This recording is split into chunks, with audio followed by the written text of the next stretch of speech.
Korintus 5 ayat yang 20 berkata bahwa kita adalah duta-dutanya Kristus, ya. Seperti Tuhan melakukan pelayanan perwalian lewat kita, supaya orang-orang, supaya yang ada di sekeliling kita juga direkonsiliasi, dipulihkan hubungannya dengan Tuhan. Ya, jadi pesan yang pertama, siapapun kita, dimanapun kita berada, sebagai anak-anak Tuhan, kita adalah duta-duta kerajaan Allah. Kita adalah dutanya Kristus. Karena itu, sebagai duta kerajaan Allah, kita punya budaya tersendiri, ya, bukan budaya dunia. Apa yang mengatakan hal ini? Kalau di Roma 12 ayat 2, The Passion Translation mengatakan bahwa berhentilah meniru cita-cita dan pendapat budaya di sekitarmu. Ya, kalau yang biasa kita bacakan, janganlah kamu menjadi serupa dengan dunia ini, tetapi berubahlah oleh pembaharuan budimu, atau berubahlah secara batiniah oleh Roh Kudus melalui reformasi total dalam cara berpikirmu. Ini The Passion Translation, ya. Ini akan memberdayakanmu untuk melihat kehendak Tuhan dan menjalani hidup yang indah, memuaskan, serta sempurna di matanya. Jadi dikatakan kita bisa menemukan kehendak Allah bukan hanya apa yang baik, apa yang berkenan kepada Allah, tapi apa yang sempurna. Nah, ibu-ibu, saya percaya Tuhan punya rencana yang sempurna untuk setiap keluarga. Amin. Ya, spesifik. Jadi bukan rencana hanya umum. Oh, setelah menikah punya anak-anaknya takut akan Tuhan, bukan. Tapi Tuhan punya rencana yang spesial, rencana yang unik untuk setiap keluarga. Dan bagian tugas kita adalah menemukan rencana Allah. Bukan hanya yang baik, bukan hanya yang berkenan pada Tuhan sesuai firman, tapi rencana yang sempurna, yang unik untuk masing-masing keluarga. Nah, bagaimana kita melakukannya? Nah, saya akan sharing dulu, kami akan sharing tentang season of life, ya, musim kehidupan. Ya, kenapa penting untuk mengetahui hal ini? Supaya kita tahu sebenarnya anak-anak kita itu sedang ada di musim yang mana. Kenapa mereka bertingkah laku seperti itu, ya. Jadi ini hasil riset yang dipublikasikan dan diadopsi oleh Gerakan Dunia Membutuhkan Seorang Bapak, The World Need a Father, ya, satu gerakan global yang ada di berbagai negara. Nah, mereka merumuskan dari salah satu hasil riset bahwa dalam musim-musim kehidupan itu, musim kehidupan seorang anak itu terbagi menjadi terutama pengaruh ibu, pengaruh ayah, pengaruh teman, dan pengaruh budaya. 0 sampai 6 tahun besar sekali pengaruh ibu. Ya. Apa yang menjadi kunci di dalam masa 0 sampai 6 tahun ini? Anak belajar tentang keintiman, anak belajar tentang trust, anak belajar tentang mempercayai dan dekat dengan seseorang. Jadi ketika dia miss masa-masa pengaruh ibu ini, dia akan punya kesulitan untuk bisa mempercayai seseorang, untuk bisa belajar intim dengan seseorang, belajar mencintai seseorang, yaitu pengaruh ibu. Pengaruh ayah 6 sampai 12 tahun. Ini banyak bicara tentang identitas dan afirmasi, otoritas, identitas, afirmasi, ya. Ketika lack pengaruh ayah di masa-masa ini 6 sampai 12 tahun, nggak heran anak-anak kita kadang-kadang menjadi anak yang bingung dengan identitasnya. Ini bukan hanya berarti masalah gender, ya, tapi rendah diri, kurang pede, gitu, ya. Terus begitu salting, kayaknya kalau ada yang bilang jelek atau apa langsung gambar dirinya berantakan, gitu. Atau dia terima label dari temannya, dari gurunya, atau dari orang-orang sekitarnya, kamu anak yang bodoh, kamu nakal, ya. Kehilangan pengaruh-pengaruh di masa-masa 6 sampai 12 tahun. Ya. Bukan berarti pada saat pengaruh ibu ayah nggak ada, atau pada saat pengaruh ayah ibu nggak ada, bukan. Tapi pengaruh yang lebih dominan di masa-masa itu adalah pengaruh ibu, dan 6 sampai 12 tahun itu pengaruh ayah. Nah, di atas 12 tahun, 12 sampai 18 tahun, banyak pengaruh teman. Jadi, dia akan mulai dengerin pandangan temennya, lebih mau bergaul dengan teman-temannya, ya. Ini nggak bisa dihindari. Jadi apa yang kami coba ajarkan di masa-masa 12 ke atas itu sebelumnya kita harus tabur tuh di antara 0 sampai 12 tahun bahwa Daddy and Mommy will tell you the truth. Kita akan bagikan kebenaran. Ya, bukan hanya Daddy dan Mami bukan hanya sebagai orang tua, tapi kami juga akan belajar jadi temanmu. Kalau kamu dengar sesuatu dari teman, kalau kamu bingung, please come to us. We will tell you the truth. Ya, kita akan berikan kebenarannya, kita akan kasih tahu kebenarannya. Gitu. Jadi, nggak heran kalau di masa 12 sampai 18 itu senang pergi dengan teman, kurang mau pergi dengan kita, ya. Itu memang masa-masa pengaruh teman. Tapi penting sekali punya waktu diskusi di masa-masa ini. Karena biasanya anak kalau dia merasa aman, dia akan balik ke orang tuanya dan banyak nanya. Ya, meskipun nggak gampang kembali jelasin ke mereka. Nah, 18 sampai 21 tahun akan kembali ke pengaruh ayah. Ini adalah masa-masa dia recheck identitasnya, dia recheck apa yang dia dengar dari teman-temannya, apa yang dia dengar dari dunia luar, apa yang dia lihat dan dia pelajari di internet dan lain-lainnya, dia akan lebih banyak recheck. Nah, masa-masa ini orang-orang suka bilang kayak krisis identitas ya. Orang lebih gampang mencari identitas, saya mau jadi apa gitu ya. Ketika kuliah juga udah benar atau belum jurusan yang dia pilih. Nah, ini penting sekali pengaruh ayah di sini. Dan nanti di atas 21 tahun akan masuk ke pengaruh budaya. Dia diutus ke tengah-tengah masyarakat dan dia ada pengaruh budaya, mendapatkan pengaruh budaya. Nah, ini pilihannya dua. Kalau dia firm dengan nilai-nilai yang kita bangun, dia akan membawa pengaruh ke sekitarnya. Tapi kalau dia tidak firm dengan nilai-nilai yang kita bangun, dia yang akan terpengaruh dengan apa yang terjadi di luar. Ya. Saya sedikit menambahkannya, Ibu-ibu. Jadi anak bagian besar anak ibu-ibu pasti masih di preschool atau di SD ya, benar ya? Oke. Nah, perlu sekali ibu-ibu perhatikan di dalam mendidik anak, sebenarnya mendidik anak ini adalah peran dari kita bersama ya, bersama di dalam keluarga. Jadi itu adalah peran suami dan peran istri. Jadi tidak mungkin kalau anak itu akan berhasil, akan menjadi seseorang yang luar biasa gitu ya kepribadiannya, itu hanya dari sepihak dari apa yang ibu-ibu lakukan ya. Penting sekali dikerjakan bersama dengan suaminya gitu ya. Nah, untuk kita mempersiapkan diri masuk ke dalam pengaruh teman, yang perlu dibangun adalah komunikasi bersama dengan anak.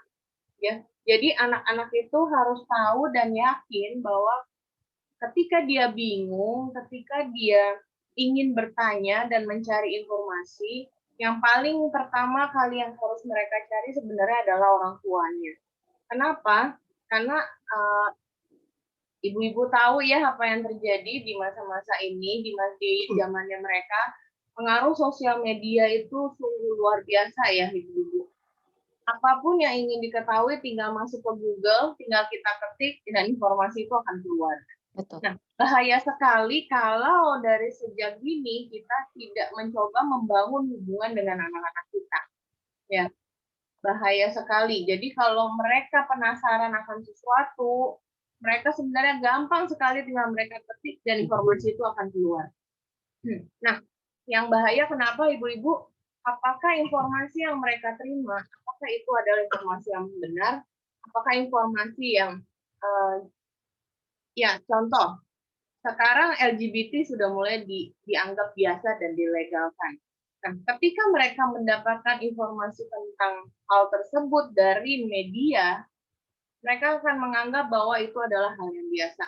Sedangkan kita tahu bahwa LGBT adalah dosa. LGBT itu tidak benar. Nah, mereka harus ditanamkan dari sejak dini bahwa kebenaran firman Tuhan, bahwa sumber yang dapat mereka percaya yang pertama itu adalah berasal dalam keluarga. Sebelum masuk ke dalam usia mereka 11 tahun ke atas. Kenapa perlu dibangun sejak dini? Karena trust itu nggak bisa dibangun secara seketika, Ibu. Trust itu harus dibangun secara bertahap dan bertahun-tahun. Nah, itu dimulai dari sejak dini. Ya. Nah, untuk masuk ke dalam pengaruh teman, apa yang perlu kita lakukan sebagai orang tua? Ibu-ibu harus yakin, ibu-ibu kenal siapa teman-teman dari anak kita. Caranya gimana, ibu-ibu? Coba bangun hubungan dengan orang tuanya juga. Ya, jadi apa yang saya lakukan untuk saya bisa tahu siapa teman anak saya, siapa orang tuanya, bagaimana kehidupannya, saya juga berteman dengan orang tuanya. Supaya saya tahu ketika anak saya bergaul, orang tuanya ngajarin apa sehari-hari di dalam kehidupan keluarganya. Gimana caranya? Kalau misalnya anak kita telepon atau sekarang Zoom ya, sekarang zamannya main Zoom gitu. Cobalah sekali-sekali ibu-ibu deketin. Coba sekali-sekali ibu-ibu dengar ya apa yang mereka ngobrolin gitu. Nah, kalau memang kita ngelihat gelagat anak kita mungkin yang nggak nyaman dengan kita, ibu-ibu bisa ambil waktu ya bersama dengan suami untuk ngobrol malam hari sebelum anak-anak tidur. Tanya aja, tadi kok seru banget ya ngobrol sama temennya. Apa aja sih? Maksudnya topik apa sih misalnya yang jadi bahan pembicaraan seru. Nah, ibu-ibu akan nangkep, coba ngebaca dari jawaban teman-temannya atau dari cara anak ini bersikap gitu ya. Itu akan ketahuan bahwa best friend-nya dari anak kita ini modelnya itu seperti apa, kehidupannya seperti apa, dan apa yang mereka obrolkan itu sedikit banyak nanti ke depannya itu akan menjadi nilai di dalam kehidupan anak-anak kita. Ya. Jadi untuk kita mendidik, mengasihi gitu ya anak-anak kita, kita nggak bisa cukup dengan berdoa, ibu-ibu. Kita nggak cukup dengan doain dia aja, tapi ada bagian yang harus kita lakukan sebagai orang tua. Masuk ke dalam kehidupan mereka, coba memahami dunia mereka, dan belajar juga untuk mengenal siapa teman-temannya mereka. Nah, ini sekilas aja. Jadi pada tahun pertama bicara lebih banyak tentang keintiman, percaya atau tidak percaya. Ini dampak ibu ya. Tahun kedua bicara tentang tahun kedua dan ketiga kemandirian atau keraguan-raguan. Nih anak mulai belajar makan sendiri, mulai belajar mandiri lah. Kemudian tahun keempat belajar tentang kerajinan atau kerendahan diri, ya. Kemudian tahun kelima dia tertarik dengan ototnya, kekuatan, dia mampu sesuatu. Tahun ke-6 bicara tentang keamanan, disiplin, pengakuan. Tahun ke-7 kompetensi. Nah, tahun ke-8 ini banyak bicara tentang tubuh, jiwa, dan roh. Biasanya anak usia 8 tahun itu memang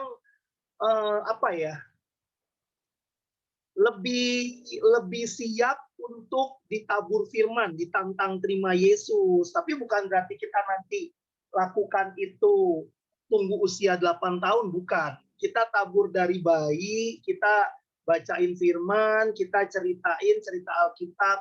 Tapi di usia 8 tahun itu umumnya, ini berdasarkan penelitian, mereka memang perlu ditantang lagi. Mengerti gak tentang Yesus mati di kayu salib buat kita? Mengerti gak tentang keselamatan?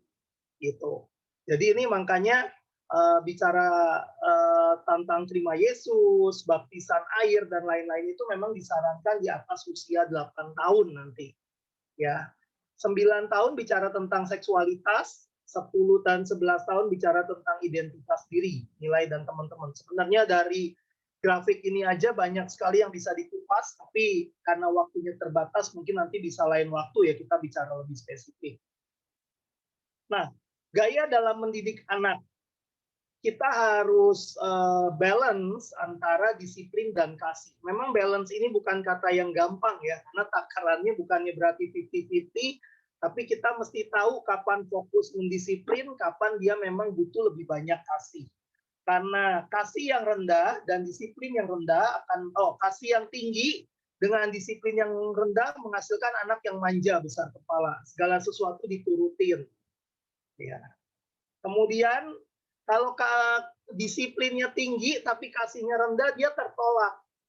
Dia merasa semua yang dia lakukan salah karena kita begitu disiplin. Tapi ini tipe yang cuek nih, udah kasih rendah, disiplin rendah. Biasanya anaknya pemberontak, merasa hidup sendiri, kurang di-touch lah. Yang di aspek kasih rendah, disiplin rendah. Yang bagus itu adalah kita memberikan kasih yang tinggi, tapi disiplin yang tinggi ini bukan berarti tinggi penghukumannya ya, atau kita disiplin hanya secara fisik. Artinya kita bisa mendisiplin sampai dia mengerti. Ya, nanti memang bicara disiplin juga kasih dan disiplin bisa panjang lebar sesi lain lagi ya. Gitu. Ya, kita berharap anak-anak yang memiliki karakter ilahi. Nah, ini salah satu ayat emas yang saya nggak bosan untuk bagikan, Ulangan 6 ayat 1 sampai 7. Saya boleh minta tolong ibu-ibu baca bergantian mulai dari ayat 1 sampai ayat yang ke-7.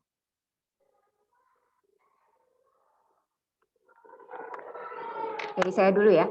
Inilah perintah, yakni ketetapan dan peraturan yang aku ajarkan kepadamu atas perintah Tuhan Allahmu untuk dilakukan di negeri kemana kamu pergi untuk mendudukinya. Ayat 2. Saya. Bukan. Supaya seumur hidupmu, engkau dan anak cucumu takut akan Tuhan Allahmu dan berpegang pada segala ketetapan dan perintahnya yang kau sampaikan kepadamu dan supaya lanjut umurmu. Ayat 3.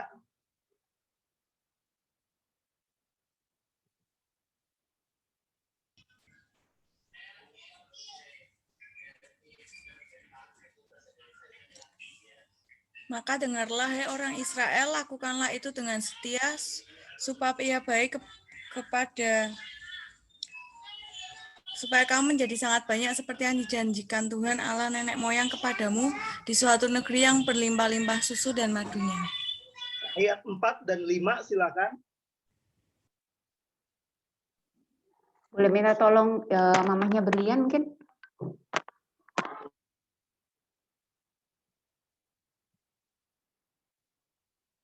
Dulu ya. Dengarlah hai orang-orang Israel, Tuhan itu Allah kita.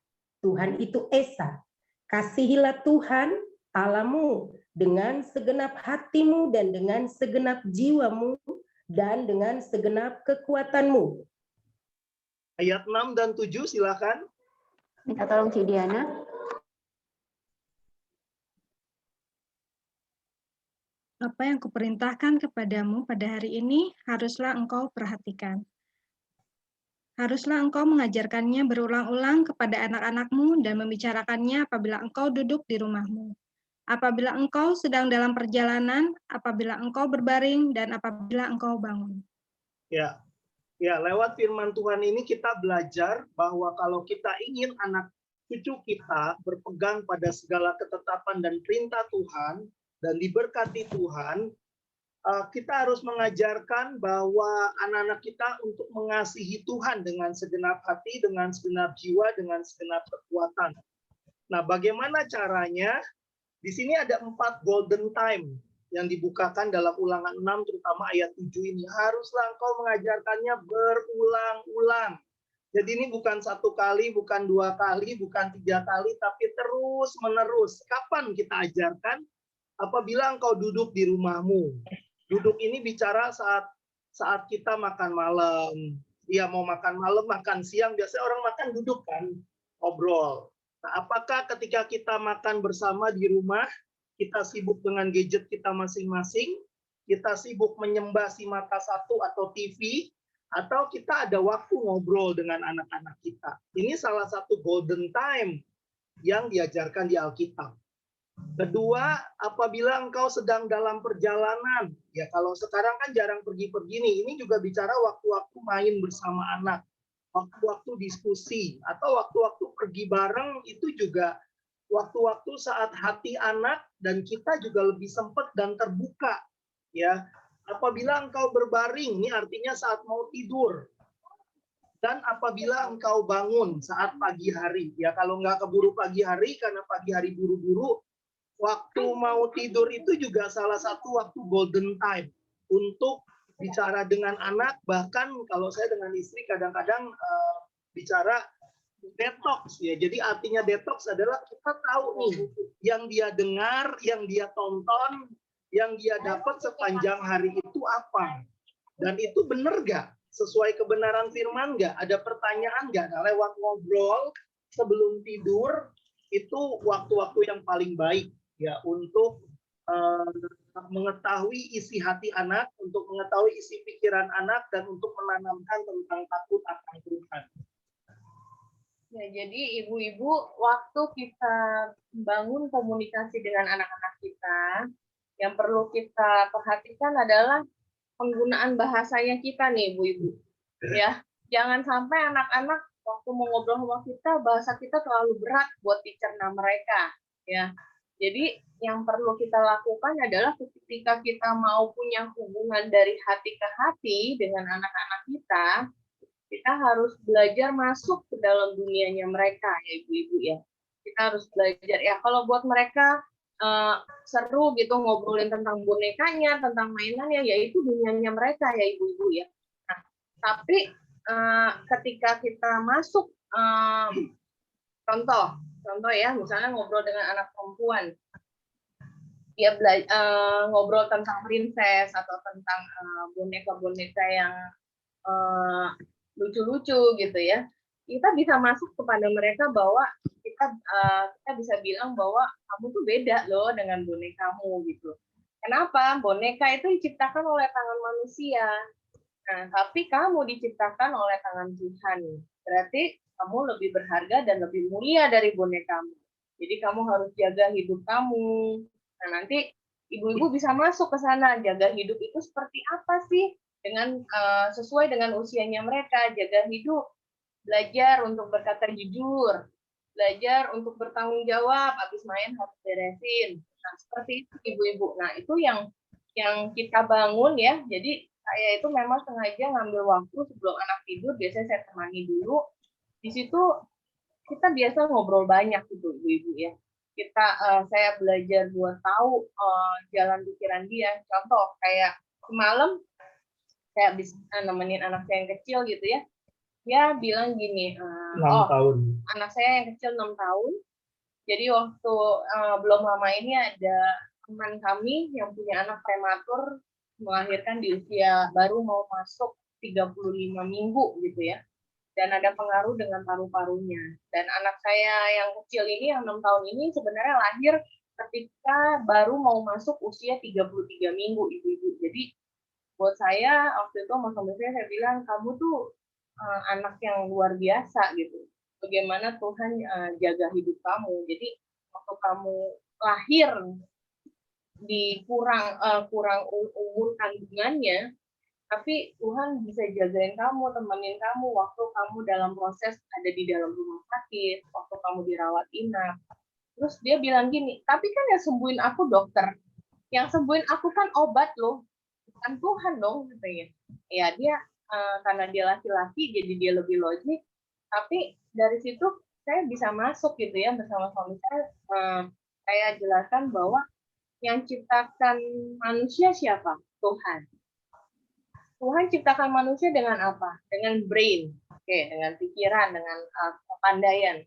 Dengan brain, dengan kepandaian tersebut, akhirnya manusia bisa menciptakan obat sesuai dengan penyakit tersebut.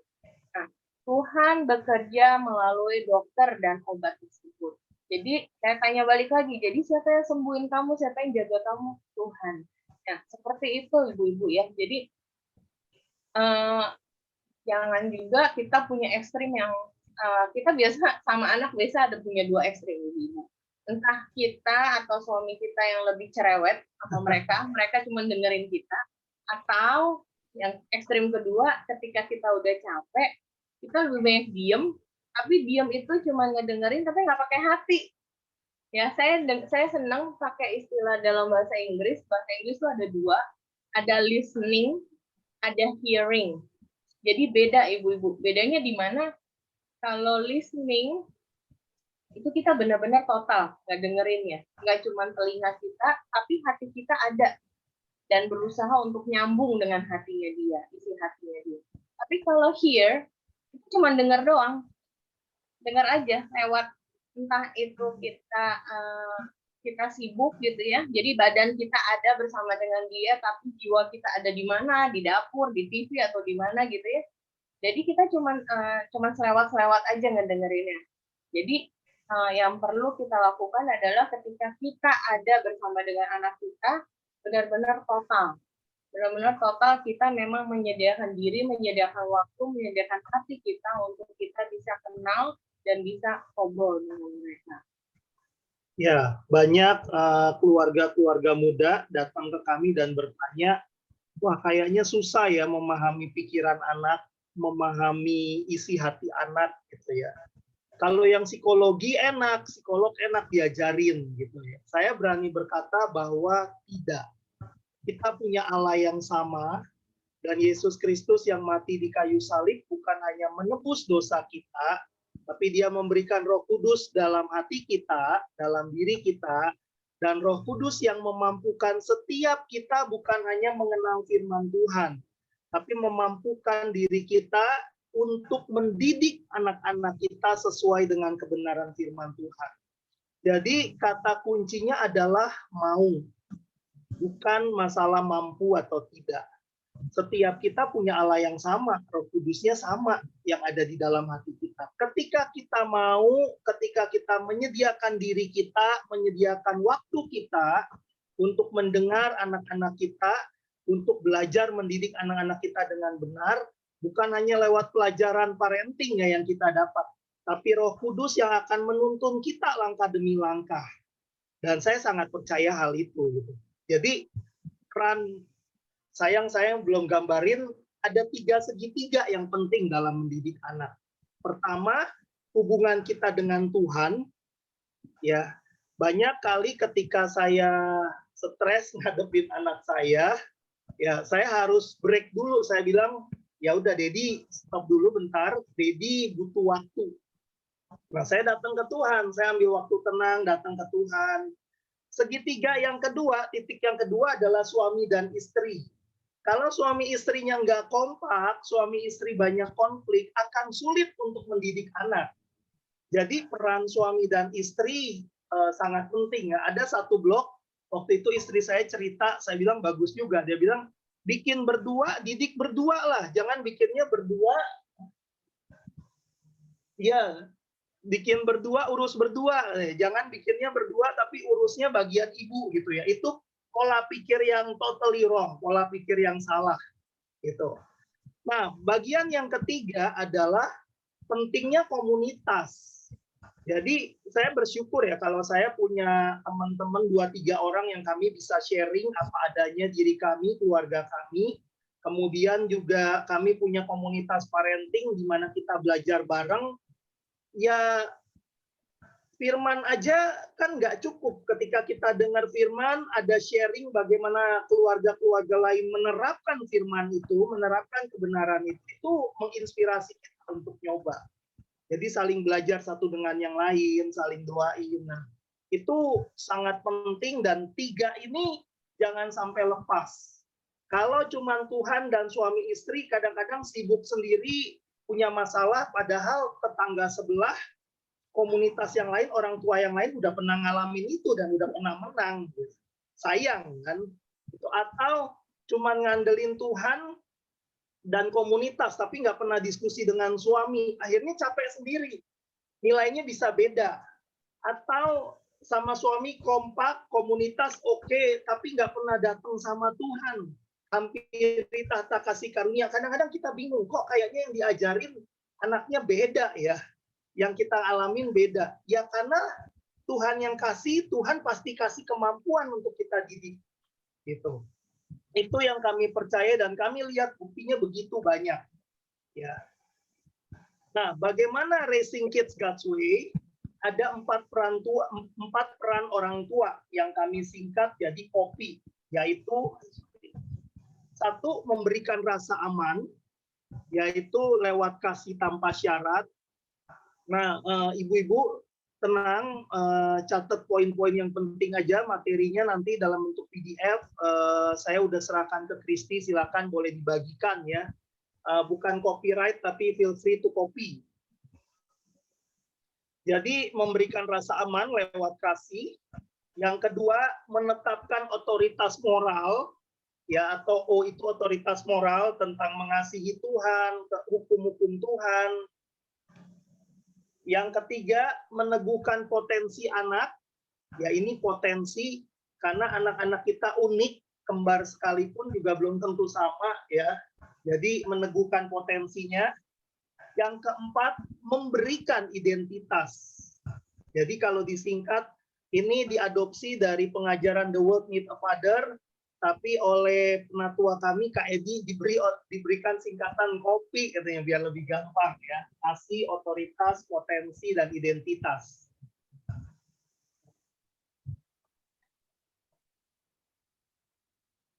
Nah, love is spell time. Ya. Ngomongin kasih tanpa waktu bohong. Jadi kalau kita bilang kita mengasihi anak-anak kita bukan dengan memberikan mainan-mainan mewah, bukan hanya dengan liburan setahun sekali atau sebulan sekali, tapi salah satu yang terpenting adalah menemani mereka. Ada satu riset yang menarik bahwa dari buku Boy Crisis ya, ini dikatakan keluarga yang makan bersama selama 5 kali dalam seminggu menurunkan resiko anak-anaknya terlibat dalam masalah narkoba, pergaulan bebas, dan tindakan kriminal. Wow, salah satu kuncinya hanya makan malam bersama ya. Ya tentunya makan malam bersama bukan dengan gadget masing-masing, tapi makan malam bersama yang berkualitas, ngobrol, saling share. Ya, love is spell time. Oke. Prakteknya gimana ibu-ibu ketika kita belajar untuk mengasihi anak-anak kita? Ya, ini mostly mungkin ibu-ibu udah tahu kali ya secara teorinya. Nah, cuman ketika praktek ya sehari-hari, coba kita cek ya, kita termasuk tipe yang mana nih? Tidak membanding-bandingkan anak. Pernah nggak kita keceplosan? Kita bilang, ih, ini anak kok nggak kayak kakaknya sih? Ini anak kok nggak kayak adiknya sih? Nah, itu bermula mungkin kita nggak keceplosan ngomong ya, tapi di dalam hati gitu. Tapi ketika kita renungkan itu di dalam hati kita, itu akan mengikat hati kita akhirnya punya label, punya branding sama anak kita masing-masing. Ya, jadi saya punya anak dua-duanya benar-benar beda, selain beda gender, tapi beda hobi, beda cara belajar, beda kesukaan. Yang membuat saya tuh benar-benar kaget karena satu kutub utara, satu benar-benar kutub selatan. Mereka tuh beda sekali gitu ya. Jadi buat saya awal-awal bukan hal yang mudah nih ibu-ibu untuk nggak membandingin. Mungkin saya juga bukan tipe orang yang langsung ngomong ya, tapi saya biasanya self-talk, bicara dalam pikiran saya gitu. Bilang, aduh nih anak udah laki-laki, nggak bisa diem, apalagi sekolah daring ini bikin darting ibu-ibu, bikin darting gitu ya, bikin darah tinggi. Jadi awal-awal itu cukup struggle ngadepinnya ya, cukup susah gitu, nggak mudah gitu loh buat saya pribadi karena yang handle tuh kebanyakan saya gitu ya di rumah. Beda banget sama kakaknya gitu. Kakaknya itu dari kecil ya karena dia perempuan dia bisa lebih mandiri, terus nggak selalu ya nggak pernah ngalamin masa-masa kecil dia belajar daring ya, belajar dari rumah gitu ya. Jadi saya belajar untuk nggak membandingkan dia dengan kakaknya gitu ya.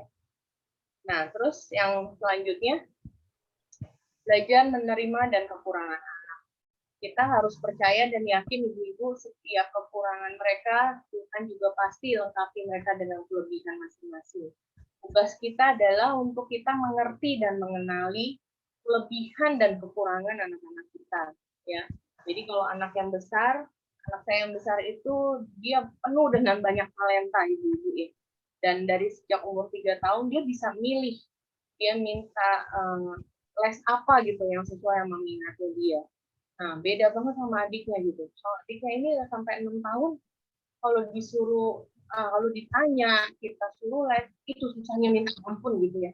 Susahnya minta ampun, nggak bisa diem. Terus saya ngelihat kalau kakaknya itu serius banget. Ngerjain sesuatu tuh serius gitu. Sampai saya sama suami saya yang kebingungan. Ini anak punya kelebihannya kok banyak gitu. Jadi mau diseriusinnya yang mana gitu.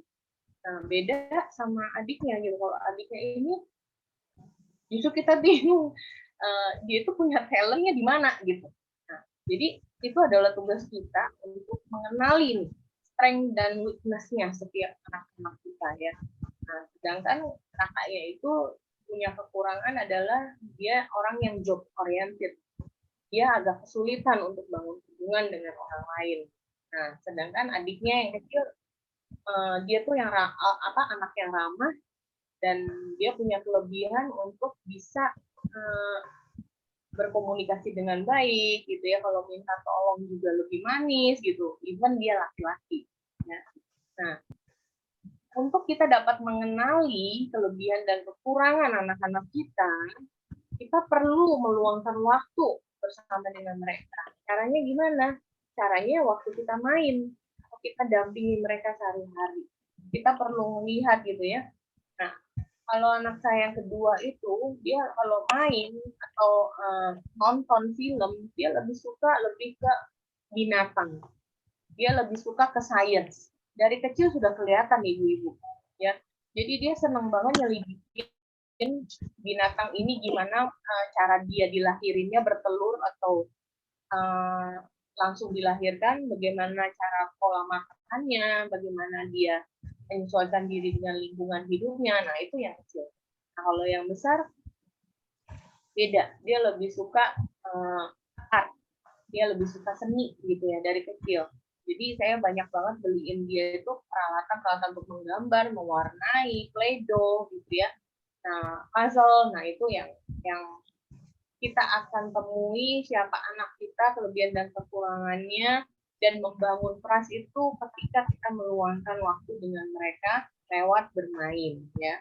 Nanti bergeser sejalan dengan berjalannya waktu ketika anak ini masuk ke usia 11 tahun ke atas ya tadi ibu-ibu usia remaja, nah mereka butuh namanya pendampingan kita sebagai teman ya, sebagai teman, lebih banyak ngobrol, masuk ke hobi-hobinya mereka, melakukan hobinya bersama gitu. Dan itu dilakukan ibu-ibu berdua. Kalau yang punya anak lebih dari satu, nah penting sekali ibu-ibu mungkin ngejadwalin nih sama suami. Misalnya minggu ini ibu punya waktu dengan si A, suami punya waktu dengan si B.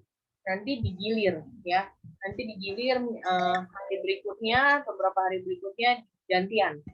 Supaya apa? Supaya anak tahu bahwa orang tuanya ada dan mau memberikan waktu untuk mereka. Ya, itu adalah waktu spesial yang kita sebut dating time. Nah, yang saya nggak perlu rumit-rumit, ibu-ibu.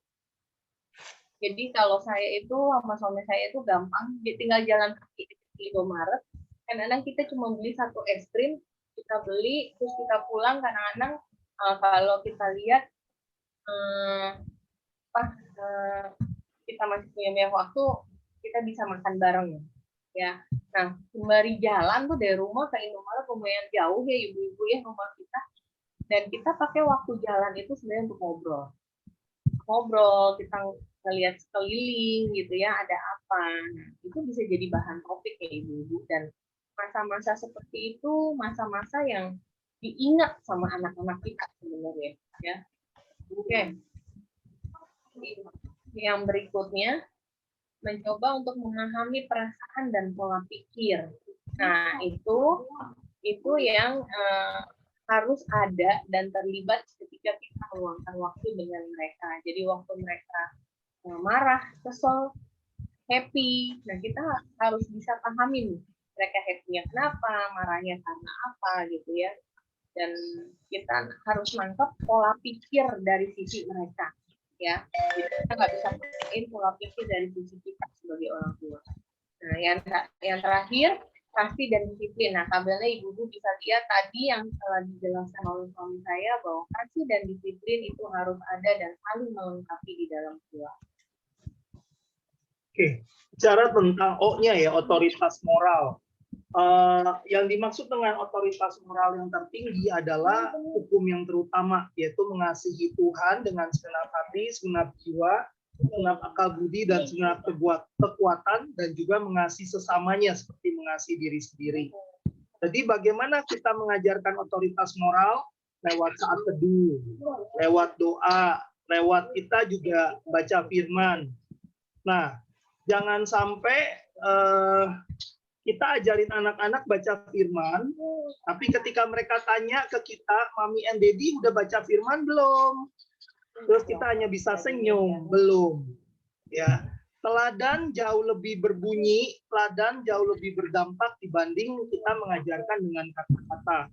Kalau kami coba setiap hari misalnya jam 9 atau setengah 10 malam kita sharing. Hari ini dapat apa saat teduh? Hari ini kira-kira lewat pengalaman-pengalaman yang didapat Tuhan ngomong apa, ada pengalaman menarik apa gitu ya. Kita ngobrol setengah jam, 1 jam, yaitu waktu-waktu kita menanamkan otoritas moral. Nah, saya juga sama anak-anak mengambil waktu belajar SPK, yang kecil juga udah mulai ikutan ya, tentunya sendiri-sendiri dengan bahasa mereka. SPK itu basic Christianity, dasar kekristenan. Kita memuridkan anak. Nah, yang dimaksud dengan memuridkan anak itu adalah punya rencana. Jadi misalnya kita lihat dia kurang dalam ketekunan. Gimana ya caranya saya ngomongin tentang ketekunan ke anak saya lewat berbagai contoh cerita, lewat fabel, lewat pengalaman saya, ngobrol terus ke anak. Nah, itu memuridkan. Ya, jadi memang ada topiknya, ada yang direncanakan. Bagaimana kita mengajar anak menghargai orang lain dan perbedaan. Bagaimana kita mengajar anak empati dan peduli. Bagaimana kita mengajar anak berbagi dan melayani orang lain. Ya, berbagai hal yang bisa kita lakukan, tapi bisa dimulai dengan mesbah keluarga ataupun sharing firman yang kita baca sama-sama, ya. Sharing dapat apa dan Tuhan bicara apa lewat firman itu maupun lewat pengalaman itu. Nah, bicara tentang potensi. Potensi itu tidak ada anak yang bodoh. Jadi kita harus belajar sebagai orang tua nggak mengucapkan kata-kata sia-sia. Kamu bodoh, kamu gini aja nggak bisa ya. Kata-kata itu yang melemahkan, kata-kata itu yang istilahnya mengikat pola pikir dia bahwa oh iya ya saya nggak bisa. Kita harus mengenali talenta anak kita. Kalau pendekatan multiple intelligence by Howard Gardner itu kan sekarang udah berkembang jadi 9 atau jadi 10 ya. Ada berbagai macam kecerdasan. Mungkin anak kita tidak unggul dalam hal matematika, tapi dia secara linguistik bagus. Atau dia punya intrapersonal yang sangat baik, dia orangnya pemikir, ataupun interpersonalnya orangnya ramah, cepat akrab ke orang. Itu juga salah satu kecerdasan, talenta yang Tuhan berikan. Bagaimana potensi bisa bertumbuh? Beri kesempatan mencoba asalkan tidak membahayakan. Ya memang ini butuh waktu, butuh dana, butuh ketekunan kita untuk dampingin ya. Dengan berbagai eksperimen, mereka mencoba atau nyoba les atau nyoba hal-hal pengalaman-pengalaman baru. Afirmasi hal positif dan pertumbuhan karakter. Jadi ada yang bagus dari buku How to Be Hero to Your Kid, Josh McDowell, Catch Them Doing Right. Nah, seringkali budaya Asia itu adalah kita melihat atau menangkap momen-momen anak kita melakukan hal yang salah dan kita mengkoreksi. Ya. Padahal penting juga kita menangkap momen-momen mereka melakukan hal yang benar dan kita mengapresiasi mereka. Lalu lagi ditegaskan jangan membanding-bandingkan dengan anak lain. Oke, apa yang perlu ditanamkan tentang identitas anak ya? Jadi dunia selalu memberikan gambaran yang terbalik dengan apa yang firman Tuhan katakan. Nah, kalau ibu-ibu bisa lihat di situ ada cermin, ya. Ketika kita bercermin, ketika anak kita bercermin, dia melihat siapa di dalam cermin itu, ya. Penting sekali ibu-ibu, ya, untuk kita selalu mengatakan hal yang positif tentang anak kita, nggak cuma positif doang, tapi hal-hal yang powerful gitu ya, yang mereka selalu ingat, dan kita perlu katakan itu berulang-ulang. Contohnya apa? Ketika anak saya lahir, yang besar maupun yang kecil, saya selalu katakan, dan suami saya katakan kepada dia, kalau yang perempuan, Selin, kamu anak perempuan yang luar biasa.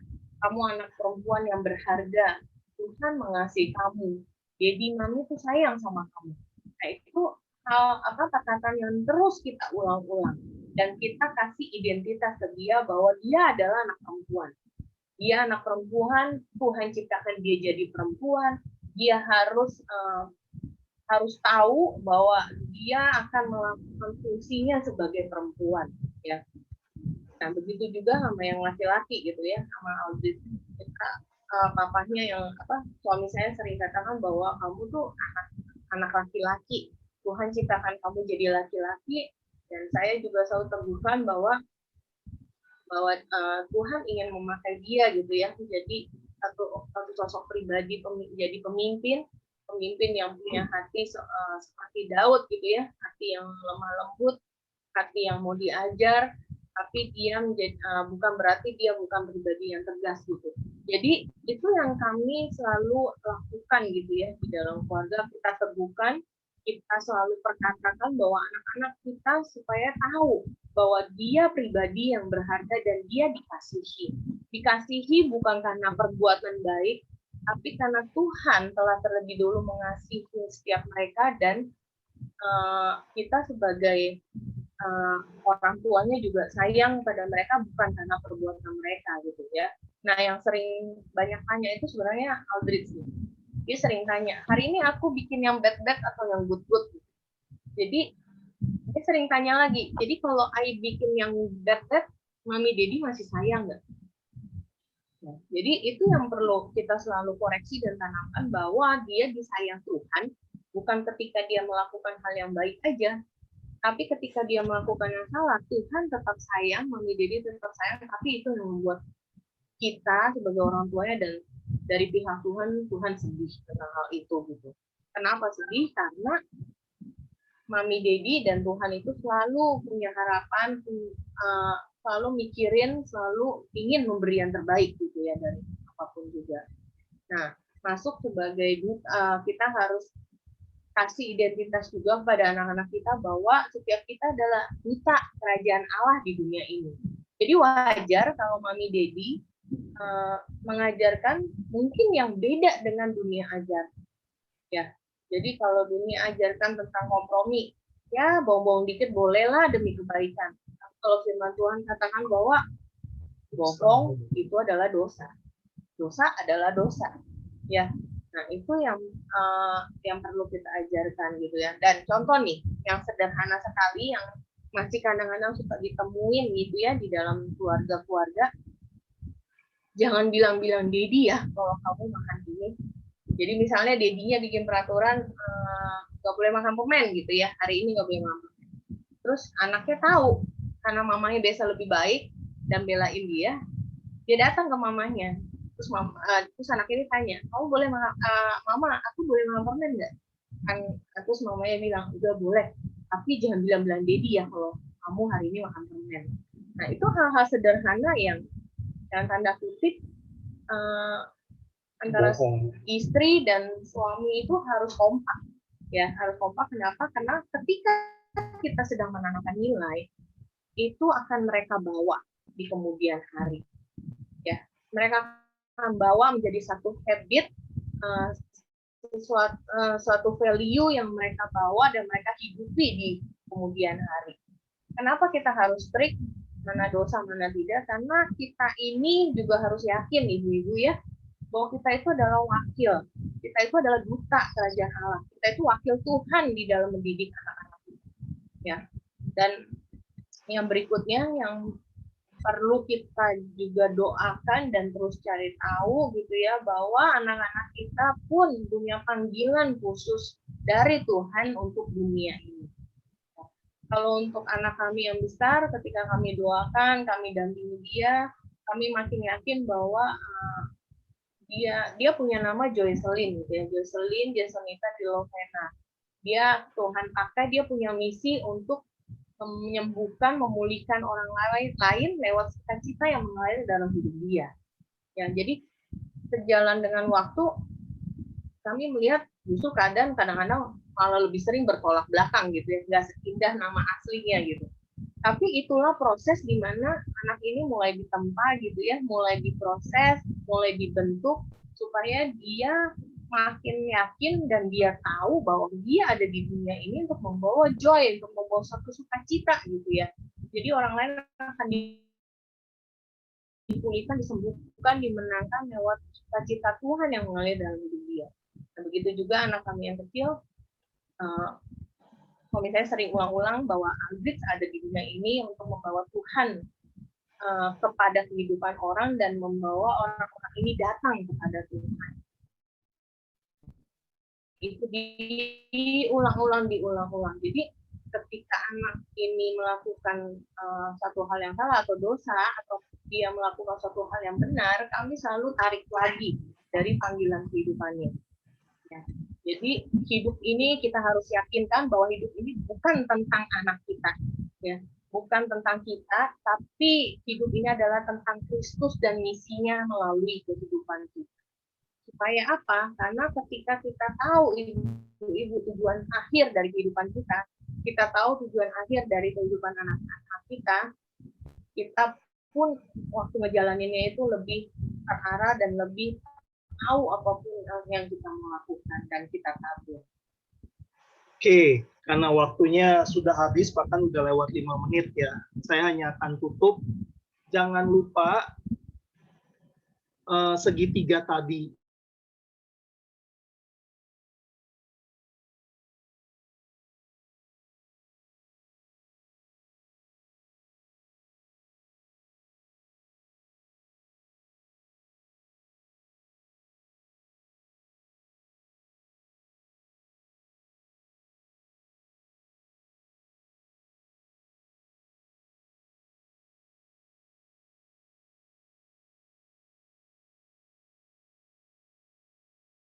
Yesus memberkati. Udah Pak Budi dan Bu, ini saya ngerasa penuh kayak otaknya. Jadi Pak Budi sama Bu Marina ini, Ibu-Ibu paling sering ngasih PR buat saya dan suami. Jadi setiap kali ngobrol sama mereka, itu rasanya apa ya? Kok rasanya kami dibawa untuk melihat standar yang lebih baru, standar yang lebih dibukakan gitu, which is good gitu. Makanya saya bersyukur banget kehadiran mereka dalam hidup saya dan suami. Bukan hanya masalah suami istri, cuman masalah parenting. Mereka banyak ngasih dasar-dasar yang tentang kebenaran gitu, membukakan firman Tuhan dalam hal parenting. Nah, Ibu-Ibu, kita masih ada waktu, kurang lebih 15 menit. Diharapkan sekali Ibu bisa bertanya, karena mungkin dari pertanyaan-pertanyaan itu kita juga bisa saling belajar satu sama lain. Di sini kita semua belajar gitu, jadi apapun yang Bapak Ibu nanti, Ibu-Ibu nanti tanyakan kepada Pak Budi ataupun Bu Marina, itu bisa jadi bahan pembelajaran buat yang lain. Saya persilahkan.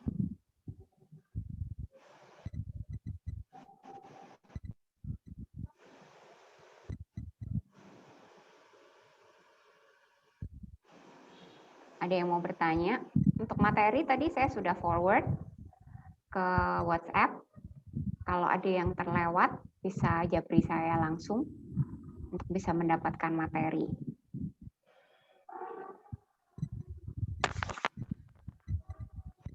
Kayaknya pada tegang ya, Pak? Bu. Oh, ini ada yang nanya. Ini kayaknya si Sela ya? Galaxy Note 8 siapa? Kapan ke Pekalongan lagi? Salah. Ya, tunggu kondisinya udah lebih baik ya, sama tunggu undangan lah. Nanti kalau diundang pas bisa main. Kapan nih Sheila ya? Salam buat Dodi.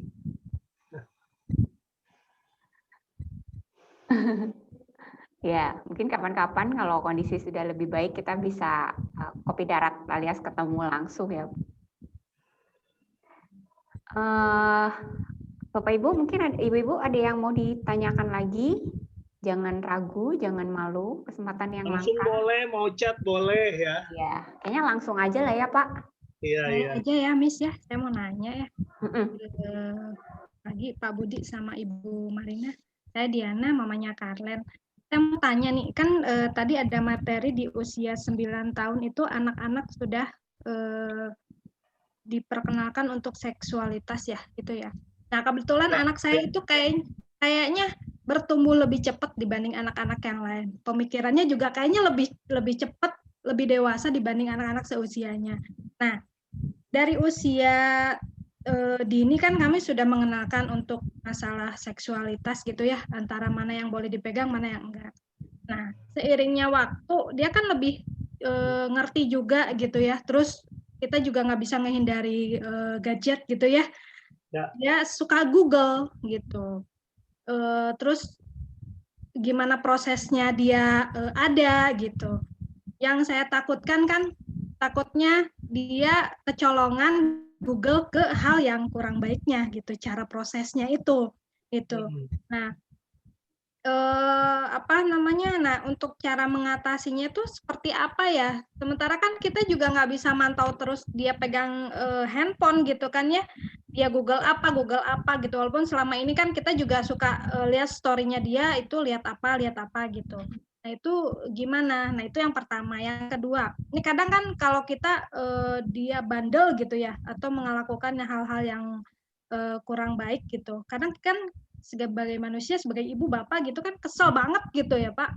Nah, boleh nggak sih sekesal-kesalnya kita pukul dikit aja tangannya gitu, supaya dia itu ada efek jera gitu. Untuk kamu tuh udah dibilangin berulang-ulang gitu, tapi dengan cara bahasa yang berbeda-beda supaya dia mengerti gitu, tapi tetap melakukan hal yang sama gitu. Boleh nggak sih pukul sedikit aja gitu, antara tangan atau kaki gitu. Itu aja Pak, makasih. Ya, saya masuk dari pertanyaan kedua dulu ya. Kalau bicara tentang disiplin, boleh nggak mendisiplin anak dengan memukul gitu ya. Jadi gini, kami percaya bahwa disiplin itu kata kuncinya anak mengerti. Gitu.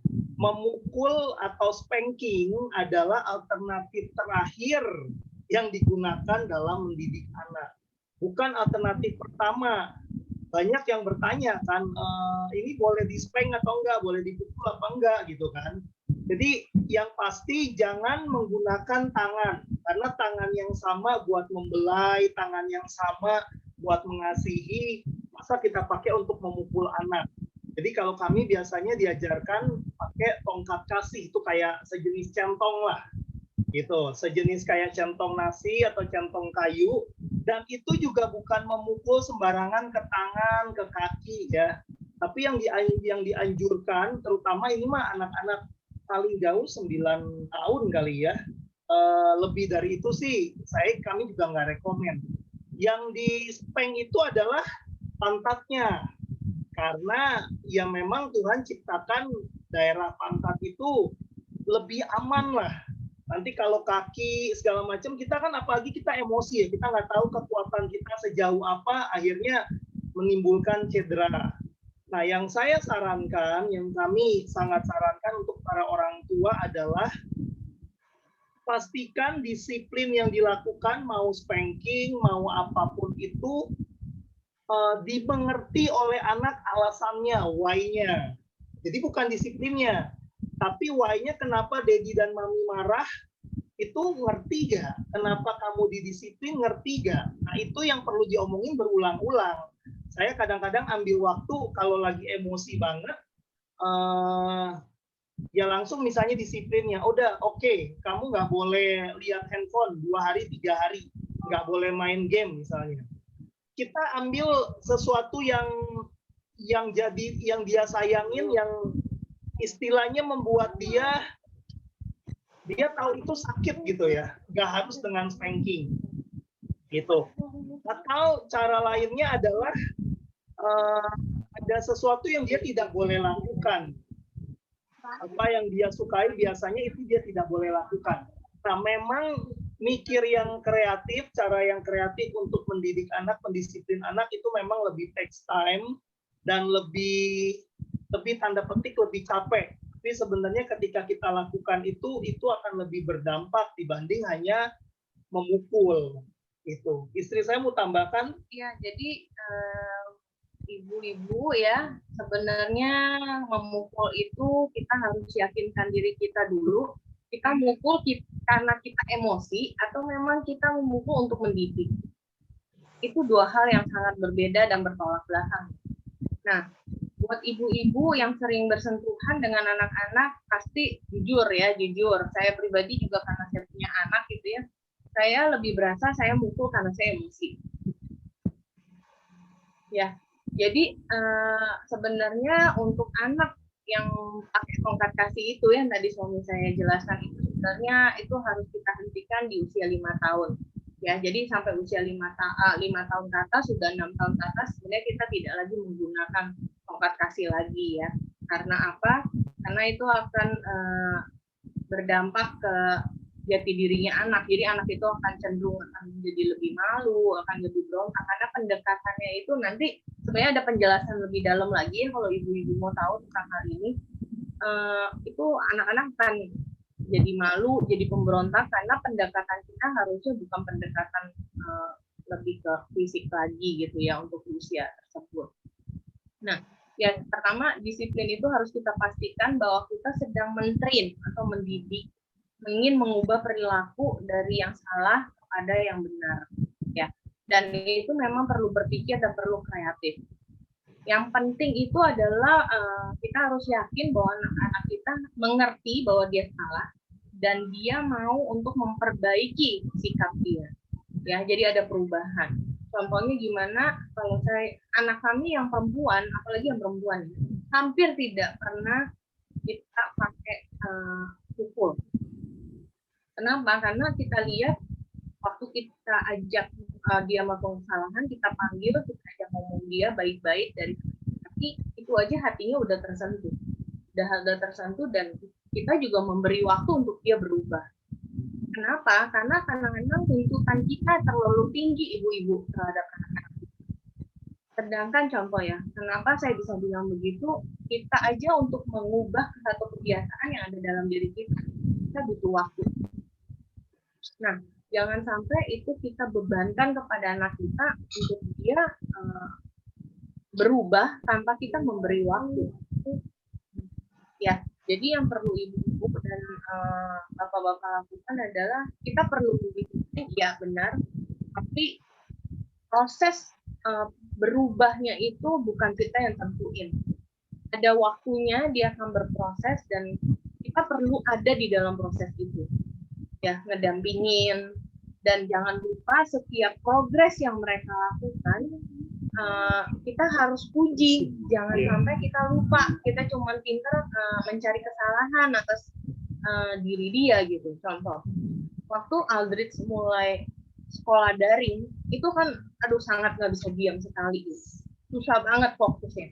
Tapi setiap term, setiap 3 bulan ini kita evaluasi sama gurunya pun juga melihat banyak perubahan sama Aldrich. Nah, itu setiap perubahan itu kita coba untuk memuji dia gitu. Memuji dia, kita bilang, wah kamu hebat, kamu sekarang udah bisa lebih fokus, kamu sekarang udah bisa konsen, nilai-nilai kamu pun jadi lebih baik lagi loh kalau anak fokus gitu.